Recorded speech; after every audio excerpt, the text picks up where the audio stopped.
Auzubillahi minasyaitonirrajim. Bismillahirrahmanirrahim. Assalamualaikum warahmatullahi wabarakatuh dan salam sejahtera diucapkan kepada penonton Didik TV KPM. Anda bersama saya Aiman Sufian Azman pada hari ini dalam slot pentaksiran bilik darjah. Baik para penonton sekalian, siapakah guru yang akan bersama dengan kita pada hari ini? Jom kita saksikan profil guru kita.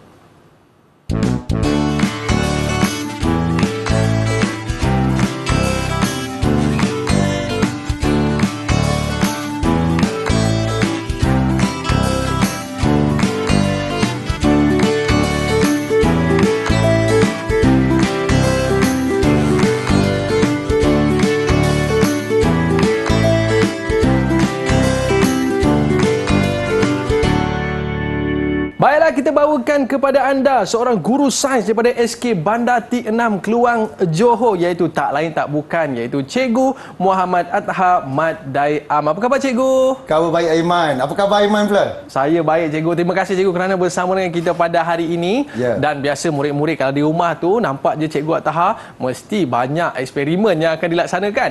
Dan Cikgu bersama dengan kita juga pada hari ini adalah jurubahasa isyarat iaitu Cikgu Muhammad Bukhari C. Hassan daripada SK Pendidikan Khas Selangor. Apa khabar Cikgu?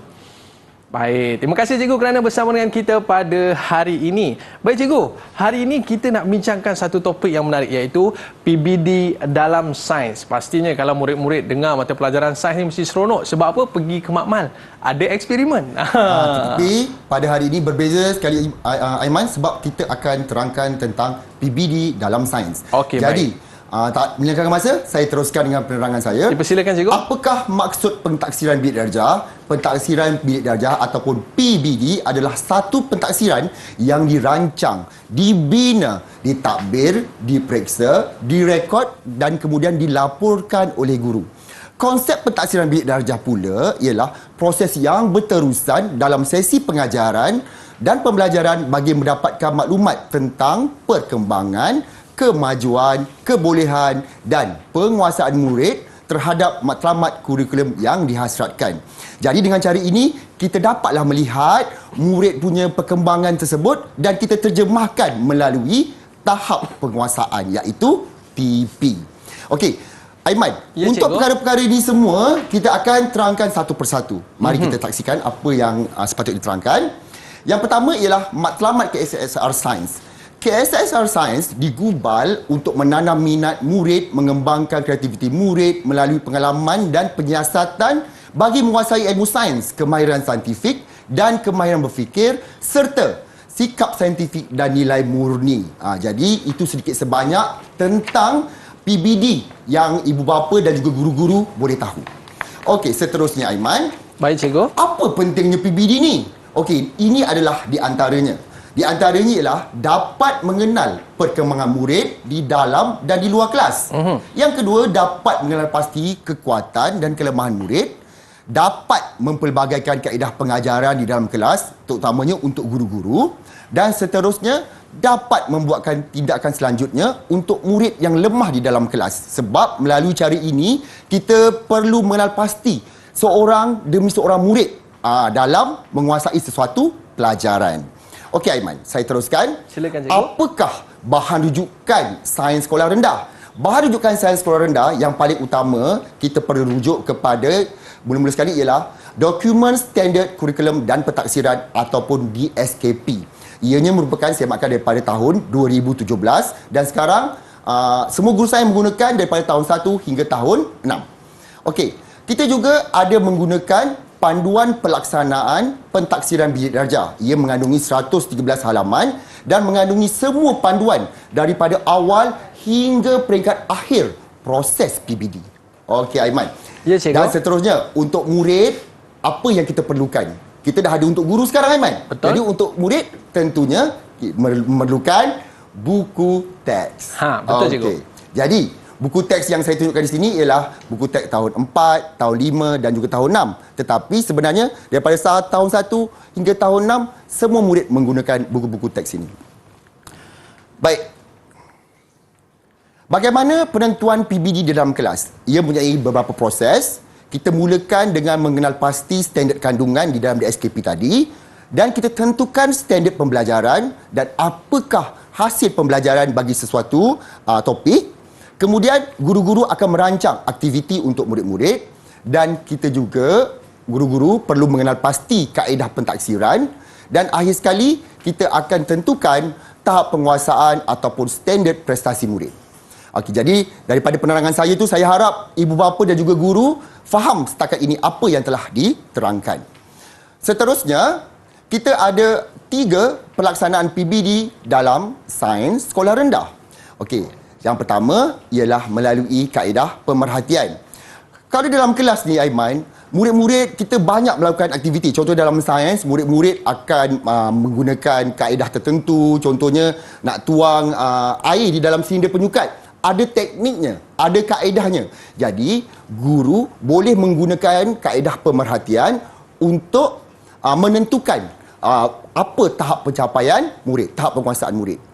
Seterusnya juga, guru boleh menggunakan kaedah lisan di mana murid menyampaikan perbincangan di antara rakan-rakan. Guru boleh berada di tepi untuk melihat apakah topik perbincangan mereka, apakah kandungan yang didapati. Sekiranya terdapat pemahaman di situ, kita boleh rekodkan sebagai salah satu kaedah PBD juga. Dan yang terakhir sekali, di dalam kaedah PBD ialah kita gunakan secara bertulis. Okey, murid-murid membuat latihan, murid-murid membuat laporan, ataupun murid-murid membuat pembentangan dan tulis di atas sebuah cardboard ke di atas manilakat dan tampal di hadapan, dan murid-murid akan menerangkan proses yang terjadi tentang eksperimen tersebut. Jadi, kita boleh, guru-guru boleh menilai melalui penulisan yang dilakukan oleh murid. Maknanya ada 3 kaedah PBD yang dilaksanakan pembelajaran dalam sains ni cikgu ya. Iaitu yang pertama tadi cikgu sebutkan pemerhatian, lisan dan juga bertulis. Dan banyak lagi yang akan cikgu Atha kongsikan selepas ini. Para penonton, murid-murid jangan ke mana-mana, kembali selepas ini di Didik TV KPM.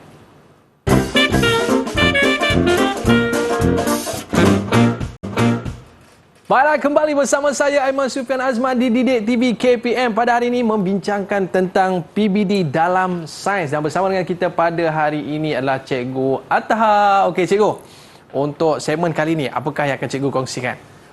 Jadi pada segmen kali ini kita akan tunjuk bagaimana kita ingin melakukan pentaksiran di dalam kelas. Okey, seperti biasa, apa yang guru-guru perlu lakukan, kita perlu mengenal pasti standard kandungan, standard pembelajaran dan standard prestasi seperti yang dipaparkan.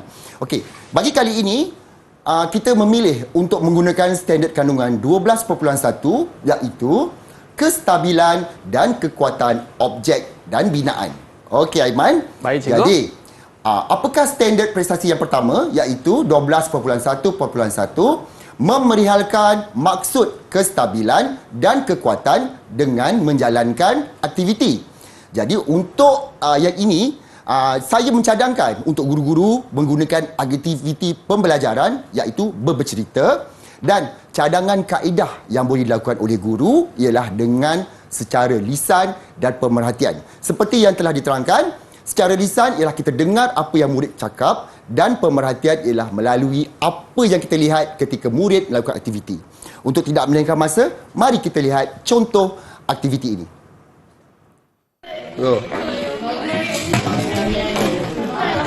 Okey kelas, jadi apakah maksud kestabilan binaan?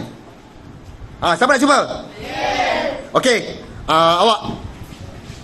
Kestabilan objek pembinaan bermaksud upayaannya untuk kekal ataupun kembali ke kedudukan asalnya. Okey, betul tak apa yang dijawab? Ini kestabilan dan kekuatan objek binaan cikgu Ya, dan kita ingin melihat sama ada murid dapat menerangkan maksud kestabilan dan kekuatan melalui aktiviti yang dilakukan.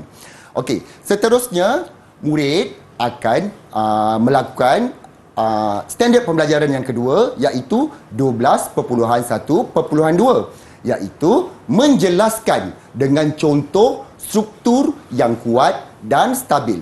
Okey, kalau kita tengok pada standard pembelajaran yang ini, murid perlu menamakan apakah contoh-contoh struktur di keliling mereka yang kuat dan stabil, tetapi perlu juga menjelaskan mengapakah struktur tersebut ialah kuat dan stabil. Apa kaedah ataupun aktiviti pembelajaran yang sesuai? Okey, cikgu boleh menggunakan kaedah kuis di mana murid-murid akan dilemparkan soalan secara terbuka dan murid perlu mengangkat tangan bagi menjawab soalan tersebut. Dan guru dengan alat untuk merekodnya boleh menggunakan kaedah PBD secara lisan. Murid menyampaikan dan guru mentaksir ketika murid menerangkan jawapan mereka. Mari kita saksikan video ini. Baik, setelah kita tengok contoh tentang kestabilan dan kekuatan yang macam awak beri contoh tadi tentang haiwan dan juga kambing yang membina rumah dia tadi, boleh tak awak berikan saya contoh struktur yang mempunyai kestabilan dan kekuatan yang baik? Okey, siapa dapat tolong angkat tangan. Okey. Jambatan apa contohnya? Okey, di dalam video itu seperti yang kita nampak, murid dapat memberikan contoh struktur. Okey, apabila contoh struktur diberikan, murid juga perlu menjelaskan mengapakah struktur tersebut stabil dan kuat. Jadi mungkin murid akan menerangkan bahan binaan yang dibuat membuat jambatan tersebut menggunakan besi, menggunakan batu bata, dan mengapa ia stabil. Mungkin murid akan menerangkan bahawa jambatan tersebut rendah. Daripada penerangan murid tersebut, kita dapat memberikan murid pentaksiran yang bersesuaian dengan murid. Okey, seterusnya Aiman. Ya, cikgu. Kita akan teruskan dengan standard pembelajaran yang seterusnya, iaitu 12.1.3, iaitu mengeksperimen untuk menentukan faktor yang mempengaruhi kestabilan objek. Yang kedua ialah 12.1.4, mengeksperimen untuk menentukan faktor yang mempengaruhi kekuatan objek. Berdasarkan standard pembelajaran ini, kita boleh nampak sebenarnya murid-murid perlu melakukan eksperimen. Jadi, murid-murid akan melakukan eksperimen di dalam kelas. Itulah aktiviti pembelajarannya. Cadangan kaedah PBD yang bersesuaian pula ialah melalui semua kaedah, iaitu pemerhatian, lisan dan bertulis. Semasa murid melakukan eksperimen, guru boleh lihat. Kemudian, murid-murid menerangkan ketika eksperimen dijalankan, kita boleh mentaksir secara lisan dan bertulis, iaitu membuat laporan. Kita juga boleh melakukan pentaksiran. Mari kita lihat video ini, Aiman. Jom kita saksikan.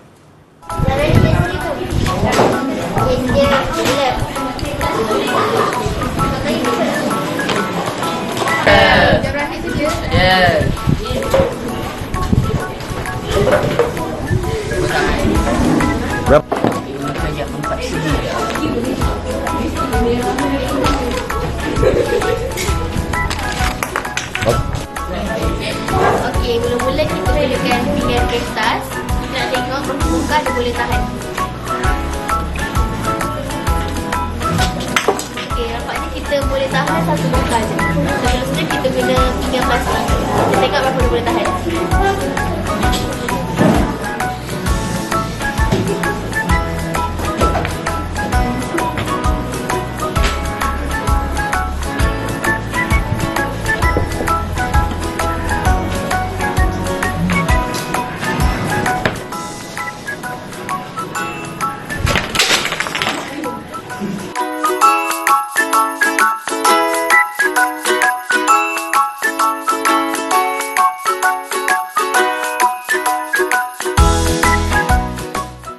Wow, pasti seronok aktiviti yang dilaksanakan di sekolah memberikan minat dan pembelajaran kepada murid-murid yang belajar ketika melakukan eksperimen. Baik, banyak lagi yang akan Cikgu Atha kongsikan kepada kita semua. Tapi sebelum itu kita berehat seketika para penonton. Jangan ke mana-mana. Kembali selepas ini di DTV KPM.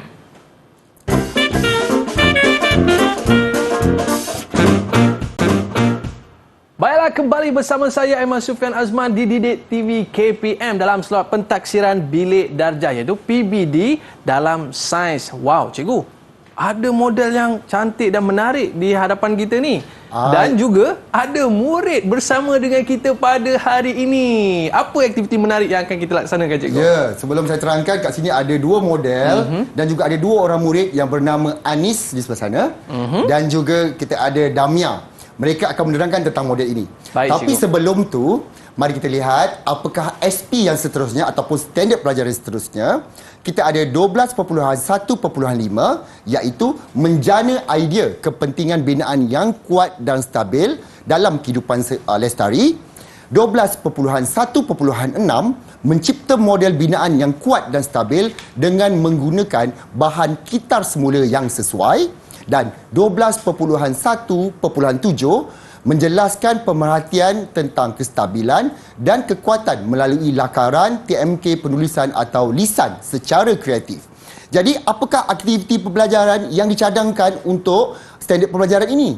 Okey, sudah tentu kita menggunakan projek seperti mana yang Aiman nampak di hadapan ini. Ya, cikgu. Okey, cadangan kaedah PBD yang kita boleh laksanakan ialah kita menggunakan secara pemerhatian, iaitu kita boleh lihat semasa murid membuat projek ini, secara lisan apabila murid memberi penerangan tentang projek yang dilaksanakan dan juga secara bertulis. Okey. Jadi minta Aiman dan minta siapa? Damia dan juga Anis untuk bergerak mengikut model masing-masing. Silakan. Okey. Ini dihasilkan oleh murid sendiri, cikgu? Ya. Wow. Jadi ini projek yang dihasilkan oleh mereka. Kita nak dengar apakah penjelasan mereka tentang projek yang dilaksanakan. Siapa yang nak mula dahulu? Okey, dua-duanya nampak bersemangat. Jadi kita minta Damia dahulu untuk terangkan projeknya. Assalamualaikum dan salam sejahtera. Kawan-kawan tahu tak, di Malaysia banyak bangunan yang menarik, stabil dan kuat. Sebagai contoh, KLCC, Masjid di Putrajaya dan Menara Kuala Lumpur. Saya memilih KLCC untuk menjadi model saya. Model ini stabil kerana tapak ia lebar dan ia kuat kerana gulungan kertas yang tebal. Saya juga menggunakan cat dan spray untuk ia lebih tahan lama. Dan model ini juga menggunakan kos yang rendah kerana saya menggunakan bahan yang terbuang. Contohnya cardboard. Sekian, terima kasih. Ada apa-apa soalan? Mestilah ada soalan. Tetapi kita tak nak, kita simpan dahulu. Kita dengar dahulu apakah penerangan daripada Anis pula. Baik. Assalamualaikum dan salam sejahtera. Hari ini saya akan membentangkan modal saya, Jabatan Pulau Pinang. Kawan-kawan tahu tak, ada banyak jabatan yang kuat dan stabil di Malaysia ini. Contohnya, Jabatan Putrajaya, Jabatan Kuala Terengganu, Jabatan link kedua ke Singapura pun ada. Tetapi, saya memilih untuk membina Jabatan Pulau Pinang. Baik. Jabatan ini rendah kerana untuk dia stabil dan ia juga ada 4 tiang yang diperbuat daripada straw yang banyak untuk kekuatan. Ia juga tahan lama kerana ia dicat dan ia diperbuat daripada straw plastik dan bukan straw kertas kerana plastik lebih kuat daripada straw kertas. Sekian, terima kasih. Ada apa-apa soalan? Saya nak tanyalah, cikgu. Okey, Abang Aiman. Nak tanya apa, Abang Aiman? Sebab tadi mereka ada sebut tentang kestabilan dan kekuatan. Apa maksudnya sebenar? Boleh kita tanya mereka, cikgu? Kita tanya kestabilan pada seorang murid dan kekuatan pada seorang murid. Baik. Okey, kekuatan kita nak tanya dengan Damia. Maksud kekuatan ialah tidak mudah tumbang. Kekuatan tidak mudah tumbang. Betul? Saya bagi masa untuk Damia fikir. Tidak mudah rubuh. Tidak mudah roboh. Itu ialah kekuatan. Okey. Anis, apakah maksud kestabilan? Maksud kestabilan ialah tidak mudah tumbang. Itu tepat. Bagus murid kita. Jawapan yang tepat. Ya, betul. Tapi cikgu, saya tengok mereka punya binaan ni memang dah cantik lah, cikgu. Okey. Mungkin kita nak tanya mereka, apa lagi penambahbaikan daripada model yang mereka bina ni, cikgu? Boleh? Okey, jadi siapa nak terangkan apa penambahbaikan yang awak ingin lakukan? Okey, Damia. Saya akan lebarkan lagi tapak dan saya akan tebalkan lagi gulungan kertas. Untuk kestabilannya je, Damia? Ya. Okey, bagaimana pula dengan Anis? Apa penambahbaikan yang ingin dilakukan? Saya rasa mula saya akan tukarkan straw plastik ini kepada straw besi untuk menjadikan jabatan ini jadi tahan lama, dan saya akan tambah bilangan straw di bawah jabatan untuk jadikan jabatan ini lebih kukuh. Okey. Saya nak tanya juga soalan, apakah faktor kestabilan dan kekuatan? Apakah faktor kestabilan, Anis? ketinggian dan luas tapak. Okey, tepat. Okey, Damia, untuk faktor kekuatan?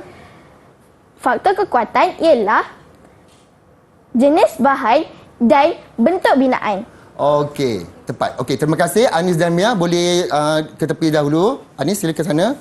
Baik. Jadi, daripada apa yang telah dilakukan oleh murid, sebenarnya kita dah dapat mentaksir apa yang murid dapat capai untuk pelajaran SK tersebut. Okey, Aiman. Saya teruskan lagi. Secara umumnya terdapat 6. Okey, ini tahap penguasaan secara umum, iaitu yang pertama tahu, yang kedua tahu dan faham dan seterusnya. Tetapi pada hari ini kita ingin fokus kepada SK yang telah murid kita bentangkan tadi, iaitu tahap penguasaan mengikut standard kandungan 12.1. Okey, dalam tahap penguasaan ini ada 6 tahap, iaitu tahap 1 hingga tahap 6. Tahap 1 memberi contoh struktur binaan yang kuat dan stabil. Yang kedua menyatakan maksud kestabilan dan kekuatan. Yang ketiga memberikan faktor yang mempengaruhi kestabilan dan kekuatan. Yang keempat merumuskan kepentingan binaan yang kuat dan stabil bagi kehidupan lestari. Yang kelima mencipta model seperti yang kita lihat sekarang. Dan yang keenam, berkomunikasi secara inovatif tentang kekuatan dan kestabilan model dalam membina dan memberi cadangan untuk penambahbaikan. Jadi sebenarnya murid-murid kita dah melakukan kesemua aktiviti-aktiviti ini yang melibatkan kesemua tahap penguasaan. Jadi pada pendapat Aiman, berapakah tipe yang sesuai? Nanti kita tentukan. Nanti kita tentukan, cikgu. Okey.